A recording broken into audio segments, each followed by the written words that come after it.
ಇವತ್ತು ನೀವೇ ಮುಖ್ಯಮಂತ್ರಿಯಾಗಿ ಬಂದು ಕೂತಿದ್ರಿ. ಇವತ್ತು ನೀವೇ ಏನಪ್ಪ ಅಂದ್ರೆ ಇವತ್ತು ಇನ್ನೊಂದು ಹೊಸದಾಗಿ ಏನಪ್ಪ ಅಂದ್ರೆ ನಡವಳಿ ಮಾಡಿ 4 ತಿಂಗಳ ಹಿಂದೆ ಒಂದು ನಡವಳಿ ಮಾಡಿ ಮನೆ 7/2/2000 ಏನಪ್ಪ ಅಂದ್ರೆ 25 ಒಂದು ಹೊಸದ ಏನೋ ಸುತ್ತೋಲೆ ತರ್ತೀರಿ. ನೈಜವಾದ ತಳವಾರ ಅಂತ ಹೇಳ್ತೀರಿ.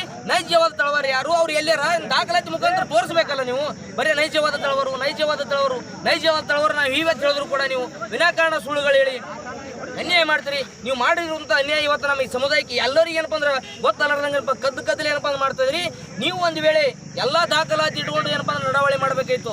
ಹಾಗಾದ್ರೆ ನೀವು ಭಾರತದ ಏನಪ್ಪ ಅಂದ್ರೆ ಭಾರತ ಸರ್ಕಾರ ಗೆಜೆಟ್ ಯಾಕೆ ಬಿಟ್ರಿ? 29/11/2022 ಗೆಜೆಟ್ ಇಲ್ಲಿ ಕರ್ನಾಟಕದಾಗ ಹಿಂದುಳಿದ ವರ್ಗದಾಗಿದ್ದಂಥ ತಳವಾರ ಸಮುದಾಯವನ್ನು ಕೈ ಬಿಟ್ಟು ಪರಿಶಿಷ್ಟ ಪಂಗಡಕ್ಕೆ ಸೇರಿಸಬೇಕನ್ನೋ ಒಂದು ಏನು ಸುತ್ತೋಲೆ ಅದ, ಅದು ನೀವು ಯಾಕೆ ಬಿಟ್ರಿ? ಬೇಕಲ್ಲ, ಇದು ಸಂವಿಧಾನ ನೇರ ಉಲ್ಲಂಘನೆ ಅದ.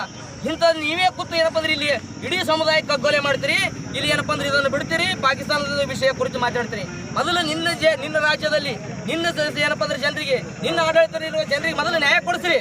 ಇಲ್ಲಿ ಹಲವಾರು ಜನರು ಏನಪ್ಪ ಭವಿಷ್ಯ ಹಾಳಾಗತ್ತ ಕೊಲೆನೇ ನೇರವಾಗಿ ರಾಜ್ಯ ಸರ್ಕಾರ ಕೊಲೆ ಮಾಡ್ದಂಗದ. ಇಲ್ಲಿ ನಿಮ್ಮ ಭಯೋತ್ಪಾದನೆ ತಡೀರಿ, ಇದನ್ನು ತಡೀರಿ. ಮೊದಲು ಇಲ್ಲಿದ ಜನರ ಬಗ್ಗೆ ಮಾತಾಡ್ರಿ ನೀವು. ಆಮೇಲೆ ಪಾಕಿಸ್ತಾನ ಬಗ್ಗೆ, ನಿಮ್ಮ ಉದಾರತೆ ಬಗ್ಗೆ ಮತ್ತೆ ಜಗತ್ತಿಗೆ ಹೇಳಕತ್ರಿ.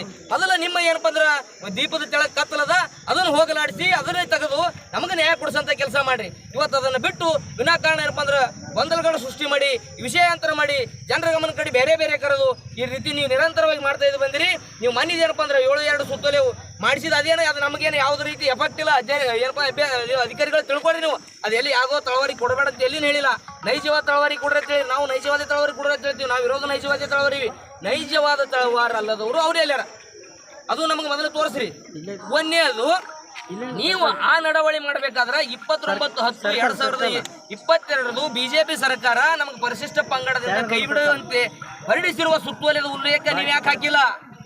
ನೀವೇನು ಕುರುಡ್ರ? ಹೆಂಗೆ ಇಷ್ಟೊಂದು ಏನಪ್ಪ ಅಂದ್ರೆ ಏನು ನೇರವಾಗಿ ನಮ್ಗೆ ಅನ್ಯಾಯ ಮಾಡ್ತಿದ್ರಿ, ಸಂವಿಧಾನ ಉಲ್ಲಂಘನೆ ಮಾಡ್ತಿದ್ರಿ, ಕಾನೂನು ಉಲ್ಲಂಘನೆ ಮಾಡ್ತಿದ್ರಿ. ಇದು ಯಾರಿಗೆ ಗೊತ್ತಿಲ್ಲ ಅಂತ ತಿಳ್ಕೊಂಡ್ರಿ. ನೀವು ಆ ಉಲ್ಲೇಖನ ಹಾಕಬೇಕಾಗಿತ್ತಲ್ಲ. ಅದು ಒಂದು ಯಾವುದೋ ಹೊಸ ಸುತ್ತೋಲೆ ಬಂದ್ರಿ.